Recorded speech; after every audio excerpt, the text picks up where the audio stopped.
Hello there, this is 𝐆𝐑𝐄𝐀 and this is Art of Runes. And alright, let's continue talking about Asphalt 8, and today we're doing the second part to the multiplayer situation video that I did yesterday. Now, if you didn't watch yesterday's video, I would suggest you check it out, the link should be appearing in the top right, but in that video I talked about the situation where 𝐆𝐑𝐄𝐓 recently added tokens to be acquirable in the multiplayer classic series, and in that video I talked about as to why I thought that it was both a good thing, but also kind of a bad thing. So if you haven't watched it, do check it out, because over there I explain a bunch of things and I'm gonna use that as base for today's topic, so that you don't get lost, check it out. But alright, so what's up with today? Well, first of all, just as a quick overview of what happened in that video, let me show you precisely the table that I used in there. Table, chart, whatever. But yeah, so this is information as to how many tokens you can get daily in multiplayer, but it depends on the league that you're on. In the bronze, or as it's known in the game as amateur, I call them just by the color of the material: bronze, silver, gold, platinum, and then we have just elite as the biggest one, right? Or the highest one. But yeah, so in bronze you can get a total of 30 tokens, while if you hit elite you can get 100 tokens daily. It's more than triple the amount of tokens if you get to elite, which makes it so that people will want to get to elite as quickly as possible so that they can get the best rewarding, in this case the 100 tokens. Remembering the tokens, it's a currency that has been a premium one for a very long time, but now you can get it for free. So it makes sense for people to want to hit elite as quickly as possible. But I did say that that is, in my opinion, a bit of a problem, because then that exacerbates the problem of people playing exclusively with Class S in multiplayer. And I already made a video talking about the hyper-focus on Class S and why it's bad for the health of the game. Link also should be appearing in the top right about now. But let's have a look as to what I mean by that. This that I'm showing you right here is what normally my progress would be in a regular multiplayer season, regardless if it's in Classic or if it's on Unlimited, whatever. This is how it works for me. Generally on the first day, obviously the seasons last 2 weeks, so that's why it's 14 days considered over here, but in the first day I'm gonna be on bronze doing some few races and maybe rank up. So obviously the best card that I can do is that I can use is Class D. By day 2 I normally tend to hit silver and Class C. By day 3 I hit gold, Class B, so on and so forth, right? So usually by day 5, around Friday, I am either on platinum or elite. So I've been using Class A cards, and once I hit elite, whether it's on day 5 or day 6, the best card to use is gonna be Class S. Now, I personally, 𝐷𝐵T, like to use a variety of different brackets, even if I'm already in elite, so I get to visit other brackets, because there's a bunch of cards that I like to drive, and I like to visit that. But that is precisely what made me notice how empty those brackets tend to be. And that is because obviously most people, once they hit elite, they're gonna be wanting to play with Class S cards, which, to be completely honest, makes absolute sense. I'm not trying to say that you shouldn't play with that. In fact, later in this video, I'm gonna specifically address that point where some people seem to think that I've been trying to say that, hey people, you shouldn't play with Class S. But alright, let's continue with my idea over here. So this is kind of how my progress works, right? But because now you have a really big incentive to hit elite as quickly as possible, so again, that you can get 100 tokens instead of 30, 45, 60, or 80, you want to hit elite quickly, right? So the optimal situation to hit elite would be, or rather to get the most tokens would be to hit elite as quickly as possible. And for that, just over here, without exaggerating too much, because I know that there's some people who straight up manage to get to elite on the first day, I'm gonna say that on the first day, I'm gonna play a bunch and hit bronze, eventually also silver, and by day 2 I'm gonna hit gold, maybe I'll hit platinum, and by day 3 I'm gonna hit elite. So from the day 3 onwards, then people are already able to use Class S, as opposed to where maybe, not only in my case, but let's say that people by the second week finally managed to get to elite, or had this many days to play with Class S, while over here it's this many days. Now, in order to make this a bit more visually understandable as to the proportions of Class S races, or where people are able to use Class S, let me show you the always useful pie charts.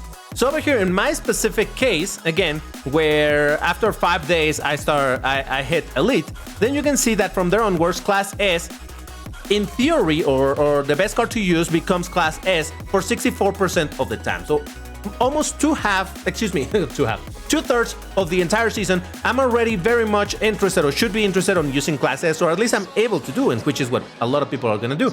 But now, thanks to the change where people really want to hit elite as quickly as possible, then you have that Class S is gonna be the vast majority of the season, with Class S. Now, why do I say that this is a bad thing? Again, this is something that I kind of explained already, and I want to make really clear that I'm not trying to cancel Class S. I'm not trying to get people to stop playing Class S. I'm not saying that 𝐆𝐑𝐄𝐓 should remove Class S races. No, I don't want to force anything. My idea is not for 𝐆𝐑𝐄𝐓 to force anything.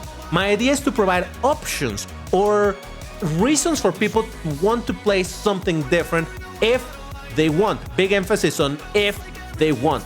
This should be optional. And let me tell you what my idea is. Now, I did a bit of a renaming over here, so I made this to be the average case now, where people want to hit elite as quickly as possible, but not everybody has the skills or the cars or the time to hit elite within the first couple of days. So I'm gonna assume that maybe around day 6 they're gonna hit elite and whatnot, right? So I'm gonna say that this is maybe what the average person would be able to do that isn't literally trying to speed run to it, but they still are very much interested to hit it as quickly as they humanly can. So I bring that up because I want to say that the first week should be unaffected in terms of how people play, how long it takes them to hit to elite, and all of that stuff. And that is why I mark this in gray. So that this is going to be the regular multiplayer, and in fact all will be regular multiplayer, but you see what I'm talking about. So the first week I'm going to say that it stays unaffected. What's going to change, or what should be, could be added, would be in week 2. So let me get rid of this, because now we're going to focus only on that. And before I go any further with what are my ideas over here, I really quickly want to say that this is just some ideas. I'm not saying that this is the end-all be-all solution to the game or anything. This is something that I thought that could help the game, but you're free to disagree. 𝐆𝐑𝐄𝐓 can completely ignore this, whatever. I just wanted to put out an idea that I had on how maybe things could improve. And by that, you can already see that there's missions. My idea is to add missions, but as you can see, I don't want any missions during the first week, because again, the first week is where I want to leave space for people to rank up naturally, even if they're trying to go quickly. So if you're the type of person that is going to be able to hit elite by day 2, then you have plenty of days to play as much Class S as you want. In fact, you're going to have all the time that you want to play Class S, because again, nothing here is going to be mandatory. But my idea is that, for example, in day 8, if you finish 5 races in Class C, and the bracket is specifically of 14-10, you can get a tiny bit of parts and a little bit of future. Now, this doesn't sound like a lot, but that's why I put over here that the reward could be up to 4 times, meaning that you can do this 4 times and get, well, 4 times the rewards, meaning by doing 10 races, you're gonna get 6 of this and 50,000. If you do 20 races, then you're gonna get 12 parts and 100,000 fusion coins. And I specifically chose 100,000 fusion coins because 𝐆𝐑𝐄𝐓 is already pretty happy with giving you 100,000 fusion coins by watching ads. So why not double that amount, but by making you play specific brackets? Now, again, making you play if you want to. That's why it's optional missions, not mandatory. It's not like, oh, from day 8, you cannot play with anything but this. No, no, no. You can play whatever you want. If you still want to play Class S races all day, go ahead. But for people that are interested in getting maybe some additional parts, some additional currency, well, now you have a mission where you have to play in a different bracket. Now, for day 9, for example, again, this would be the Monday, the next Monday after the season started. By day 9, which would be the Tuesday, for example, maybe do the same but for a different bracket, 1590 in Class B. Now, you will notice that I'm specifying brackets because I want this to take into account the brackets that normally get ignored. And while 1410 is not an empty bracket, you'll see where I'm going with it. And in here you can get some engine, some techs, and fusion coins. Now, why am I focusing on engines and techs and nothing else? Well, that has to do with the rewards that the game already has. Because if we go over here into multiplayer, you will see that there's already missions, though these missions are for the entirety of the season, not per day, but still, challenges as they're called over here. If you finish in top 25, you get engines, or top 50, or this or that. If you finish this many races, you can get techs. You can see that the rewards are, generally speaking, techs and engines. So that's why I decided to bring those same, because it's something that 𝐆𝐑𝐄𝐓 is already willing to give. So again, it's very little engines, very little text that you can get from this. So how about instead of having to wait an entire or 2 weeks in order to get this, you can get more of these parts by doing precisely my idea of the missions. And like I said, the 25,000 fusion coins per 5 races, if you do it 4 times, that's going to be 100,000 fusion coins, which in my opinion, it's a pretty decent amount without being unrealistic as to wanting 𝐵𝐄𝐄𝐄 to give millions and millions every day. Because come on, let's be real over here.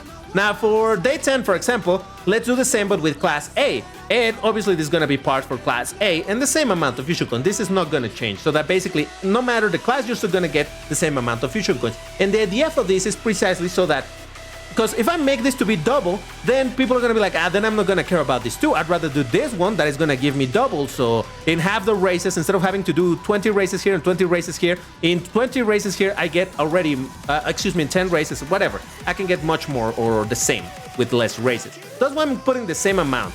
Now, if we move further, you're going to see that I did the same, but for different brackets. Now, obviously, Class A only has one bracket, 1770, so that's why it's not specified over there. But you can see that I went for the 1500 in Class C and the 1680. And then once again to Class A, because obviously people also like playing in the second fastest cars in Class A, so that's why I included it over here. Now, if we try to reveal what happens in day 14, nothing happens. There's nothing. There's no challenges for this day. And you may notice that I'm obviously skipping completely on Class D and Class S. Why is that? Because those brackets, those classes are already the busiest ones. The Class D races are super busy by the newer players that only have low class cars, and Class S, that's what I'm trying to, to counter a little bit, so that there's less focus on Class S. So that's why I did not add additional challenges for this day, but there's a reason for this to be empty. And that has to do, because over here you see that these are the easy optional missions, so that implies that there are difficult ones, huh? And for that I removed information. This information will remain the same as I fill it up, but what I want is to reveal this one by one. So, if we go over here, on day 8, again, the same things that we have already seen, but over here, we got the optional hard mission and the reward you can be given one time. And that is by finishing 25 races in Class C in the same bracket. If we're talking about the same bracket, then you can get 3 Class C direct upgrades. Now, this may not sound like a lot in terms of what you get, but you require a lot of races. But I decided to put it or offer it or, suggest it in this way. Because if you want to get 100,000 fusion coins, then you already did 20 races over here. So do another 5 races, an additional 5 races, and you get 3 Class C direct upgrades. So this is made precisely so that if you only want to do 5 races and get 25,000, there you go. Do 5 races and you're done. But if you want to get more, then do 10. If you want to get even more, do 15, do 20. And at the end of the day, the main reward, the maximum reward is going to be direct upgrades. Not too many, but you can get some direct upgrades by doing some additional races. Now, you may notice that I did say finish, not win. And that is absolutely on purpose, because if I make it so that you can only get the rewards by winning races, this is going to make the whole process very frustrating, because there's going to be a lot of knockdowns, really aggressive players trying to knock each other down so that they are the ones who get the reward. Again, understandable, but that's why I'm saying finish. So that people, by simply playing, by keeping those brackets populated, can get stuff by being there, by playing, and, everybody has a good time. You can get some rewards even if you don't win. And this actually is kind of similar to the speed trial idea. I'll talk about more speed trials in another video, because that's another idea that I have for multiplayer. If you don't know what speed trials were, there was a time like 3 years ago when there was an additional multiplayer system in here where you could play a random car in Class D, and the more races you did, the more rewards you would get. So it's kind of similar to this. Do a bunch of races. Now, speed trial needed 50 races a day, so that was crazy.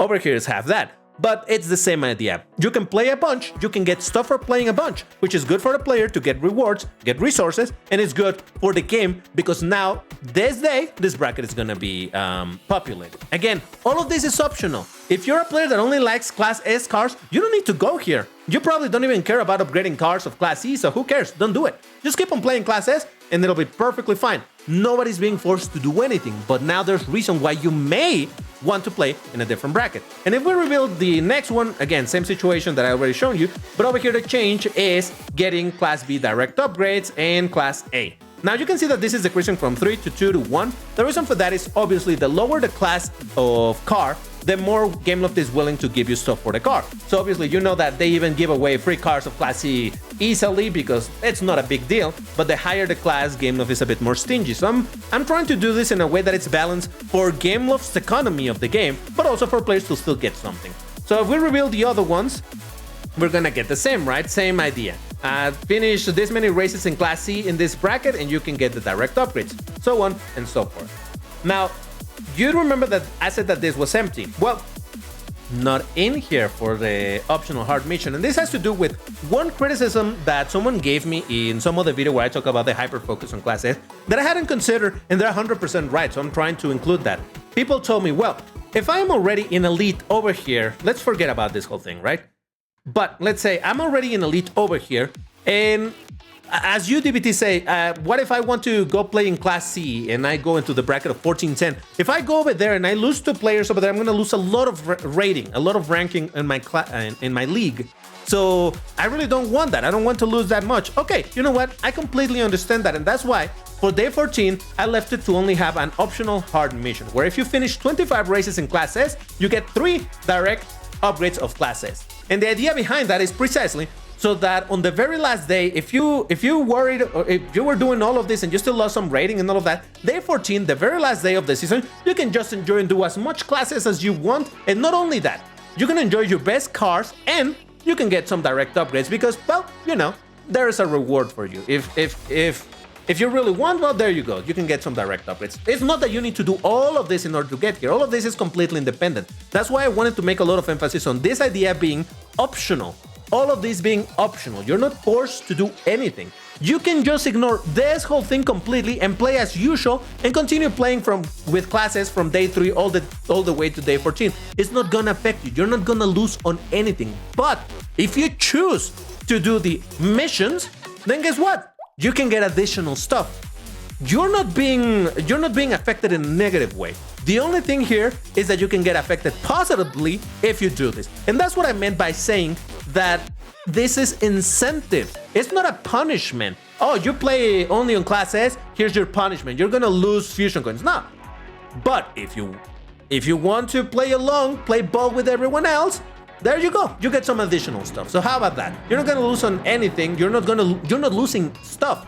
But by playing this, you could get some additional stuff. So this is my idea. And like I said, this is just an idea that I had. I'm not trying to say that this is gonna save the game, this is the best idea ever, or that these values are perfectly right and whatnot.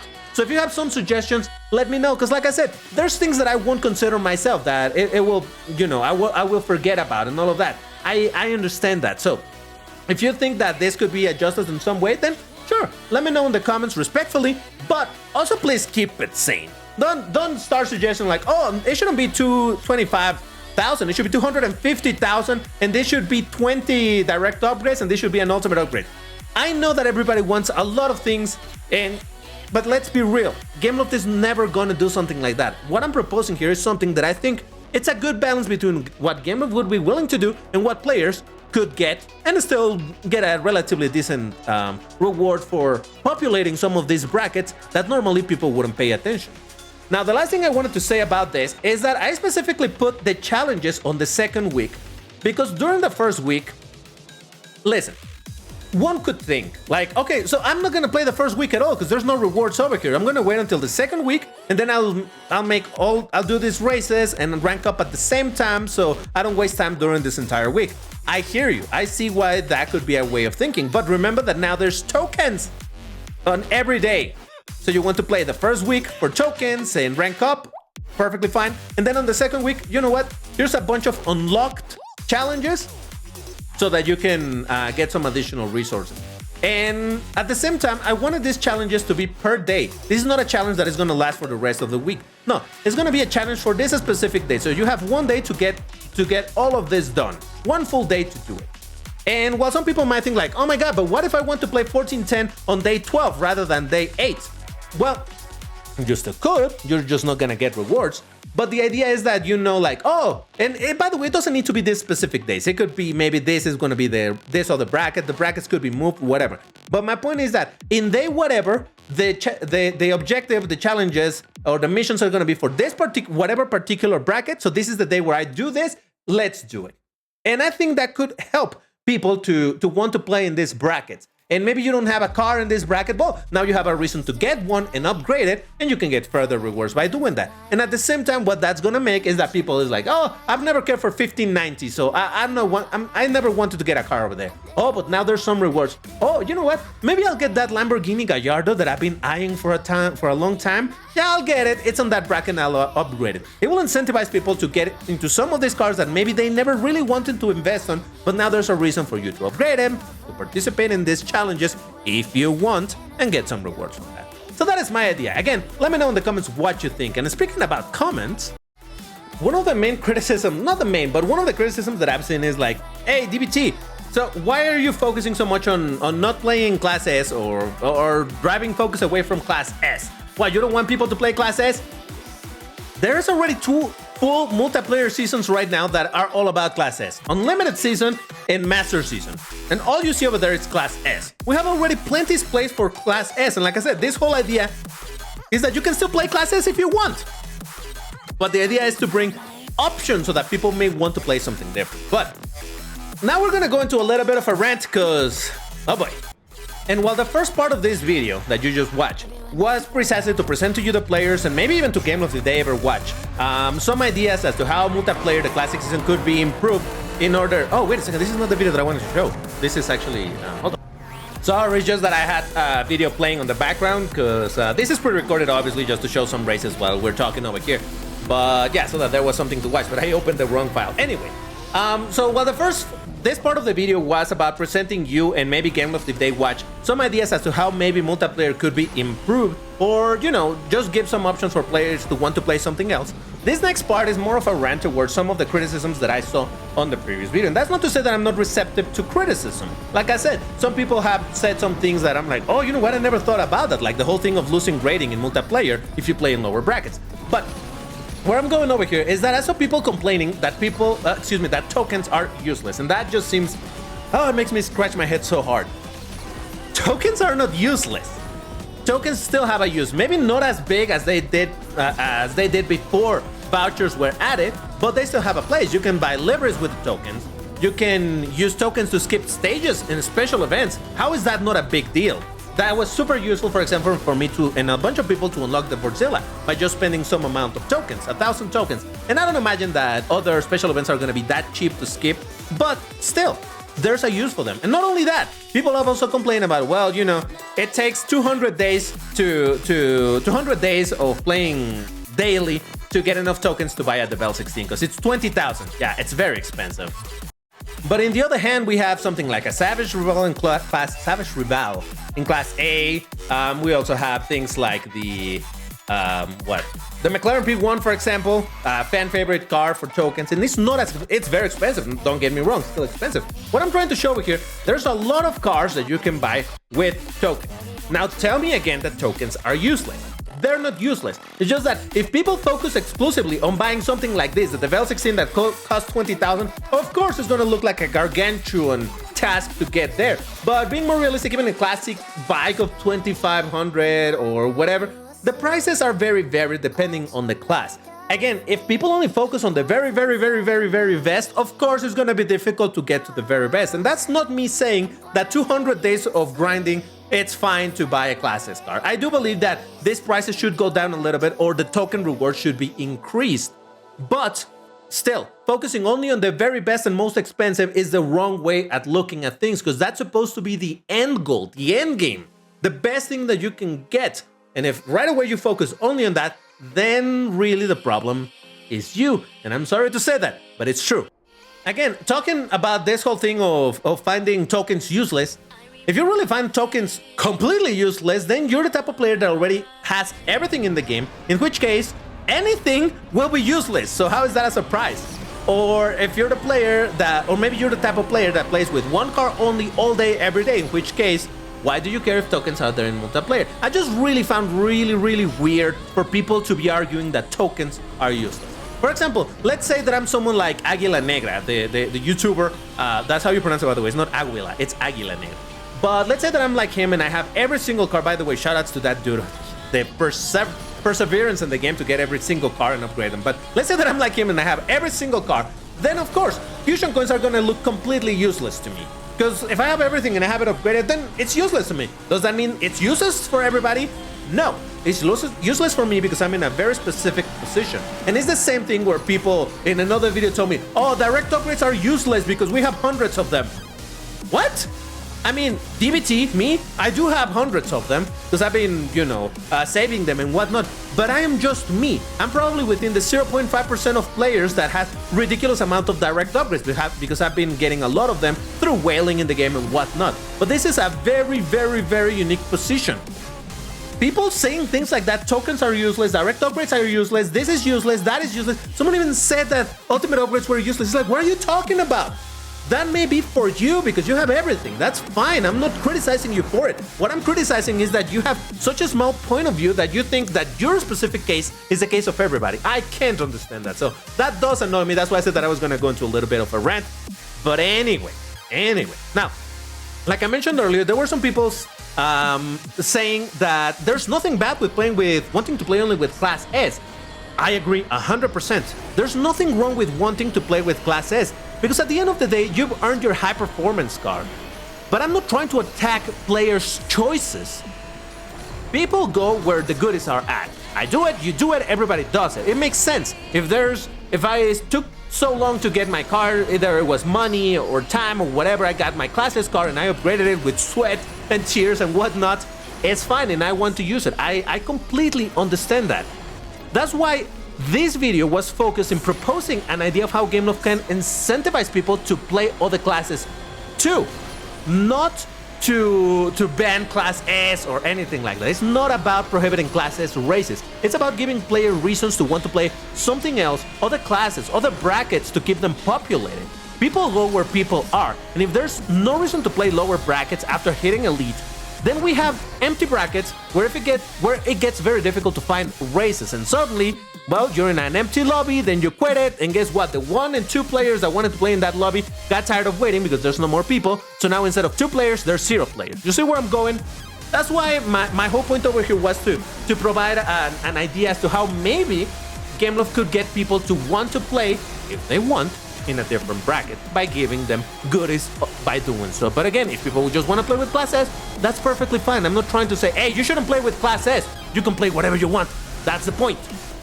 Just bring an option for people to maybe want to look into something else, do something different. This game is a business, and it's meant to thrive, excuse me. And that means trying to help the quote-unquote little and middle guys because they're the ones populating the game. 𝐆𝐑𝐄𝐓 already took a fantastic first step towards that by making a lot of the Class D cars upgradable for ads, which means newer players aren't stuck with stock Dutch darts. I love that wording, stuck with stock. But yeah, by making cars upgradable with ads, then people can upgrade some Class D cars, maybe in their Maserati Gran Turismo, I think. I didn't even know that that's a Class D that you can upgrade with, is that the one? I don't even know, whatever. But now we have players that only have cars of Class D, and they are stuck in the lower leagues because ranking up to Elite with Class D is incredibly difficult. So there's no real path for them to follow during that time. And I don't think it's a secret that player numbers go down year by year in the game, and that's natural in any game.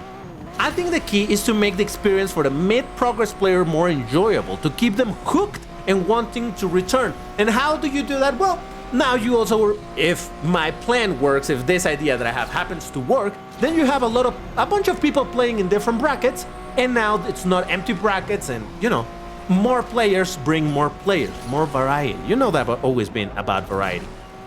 Now, we also have to understand that this game as a business can't just go around gifting the best cars in each bracket constantly, providing with tons and tons of direct upgrades and millions of fusion coins daily. You as a player may think that this would be the solution, right?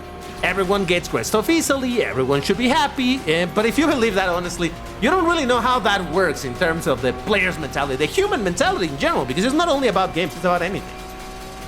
People like challenge and reaping the rewards from them. That's not to say that, you should work hard for 3 years in a row to unlock a Class A car in the game. Obviously, there's a limit as to how much effort reward is worth. But if people are given things for free easily and effortlessly, people don't appreciate the value that it represents and then get bored because that was meant to be a difficult to achieve what was meant to be difficult to achieve suddenly is common. Just to give you a very quick example, Forza Horizon 5 is a game that I really enjoy, but in that game you get given cars away for free so ridiculously easy that no car is special. There's nothing special about it. Compared to a game where you actually have to grind for some days to earn the car and then upgrade it, and then you start getting results with your car, you feel proud about it. That's why I said that we need to be realistic or be real with the suggestions that we give to GameLove, because it's very easy to go like, hey, give everything for free. Yeah, and that's gonna fix the game. No, it's not gonna fix the game. That's gonna kill the game. Because the moment that everything is available for free and everybody has all of the cars fully upgraded, and there's nothing else, then people are gonna play it and get bored. Which is why I've kind of mocked people. Oh, look at that jump. That was ridiculous. That's why I kept it on this video. It was like, oh, wow, how much airtime can I get? But yeah, that's why I've mocked a little bit people who only play with one car all day, every day, and then later complain, I'm bored of the game. It's so boring. Well, of course it's boring. You're only playing with one thing. That's why I say that the game has so many cars. There's so much variety to be found in this game that I think GameLove really needs to reap that, or rather get people to play different things in this game, providing them reasons to do so that people can find, oh, you know what, I really like this other car. Oh, maybe I want to play with that other car that it's on the rank of 1590, like the 𝐆𝐑𝐄𝐓, for example, the 911 GT3 RS. Oh, you know what, I kind of like that. Okay, I'm gonna get it, and I'm gonna upgrade it to do the challenges. And suddenly you got people wanting to play with something else that they hadn't given a shot because there was no reason for them to do before. That's my whole point over here. I'm not trying to get people to stop playing Class S. I'm not trying to ban Class S. All I'm trying to do is to find a way for GameLove to get people to play in different brackets so that there's more variety. So many cars in this game, so little of them are used. And like I said, this is full rant mode, and I'm I'm kind of sorry to say that, but at the same time, I'm not. Some of you guys, and you know who you are, you can't see the forest or the trees. That is to say that you're completely lost in the details and your own position, instead of looking at the big picture and the health of the game. That is what I'm concerned about. Obviously, it is in my interest to play with other brackets because I like playing in other brackets, but the reality is that if GameLove continues hyper-focusing on Class S only, and every new car is Class S, and everything has to do with Class S, like I mentioned in that other video, it's just bad for GameLove, because then the only thing that people are going to be interested in getting is Class S, and there's no reason to do anything else, to get anything else, and GameLove is ever so slightly putting themselves more in a corner where it's like, it's a ton of Class S cars, and now all of them are so samey that you get one, you can beat a lot of other cars, so why would you get anything else? I think the key here is variety, and that's what I'm trying to get GameLove to do more with. Given that this game has, what, we're approaching 400 vehicles? Man, that's crazy. We should use more than the 20 vehicles that you constantly see in Class S and Class S. But alright, that's gonna do it for this video. If you found it somewhat useful, entertaining, informative, whatever, you want to give me some feedback, just do it respectfully in the comments. Let me know what you think, and yeah, like the video. You know how this whole thing works. Let me know if you like this type of videos where I do analysis like this, even if they go a little bit ranty, because I do enjoy doing this, but sometimes I feel like people are not very receptive to ideas. But hey, here we are. We might just get some people annoyed, angry at me, but it is what it is. I needed to say all this. But alright, that's all for now. Thank you for watching, and I'll see you in the next one. Bye-bye.